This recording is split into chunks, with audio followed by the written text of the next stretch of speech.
President of Russia Vladimir Putin held an operational meeting with permanent members of the Security Council of the Russian Federation, January 21, 2026, Vladimir Putin.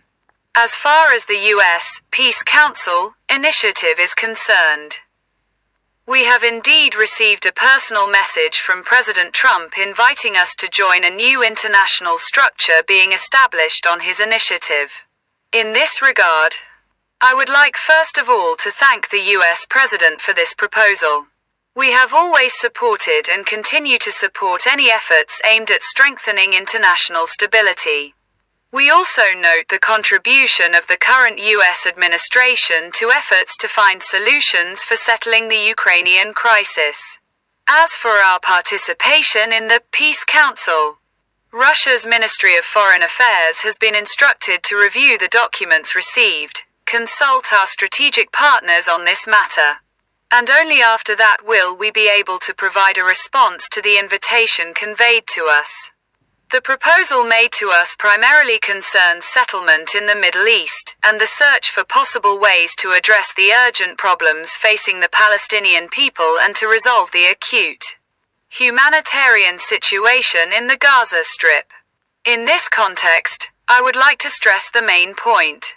The key issue is that the entire process should contribute to a long-term settlement of the Palestinian-Israeli conflict, based on the relevant UN decisions. Even before we decide on the issue of our participation in the composition and work of the Peace Council, taking into account Russia's special relations with the Palestinian people, we could, I believe, allocate $1 billion to the Peace Council from Russian assets that were frozen under the previous U.S. administration. By the way, the remaining funds from our assets frozen in the U.S. could also be used for the restoration of territories affected by hostilities after the conclusion of a peace treaty between Russia and Ukraine. This possibility is also being discussed with representatives of the U.S. administration. I plan to discuss all these issues with President of Palestine Mahmoud Abbas, as well as with U.S. Representatives Steve Witkoff and Jared Kushner, who are also arriving in Moscow on January 22 to continue the dialogue on Ukrainian settlement. What is happening with Greenland does not concern us at all. However, we do have experience in resolving similar issues with the U.S. In 1867, Russia sold Alaska to the United States. If my memory serves me right, the area of Alaska is about 1,717,000 square kilometers, slightly more. The US bought Alaska from us for $7.2 million. The area of Greenland is slightly more than, I believe, 2,166,000 square kilometers. That is, the difference is roughly 449 to 450,000 square kilometers.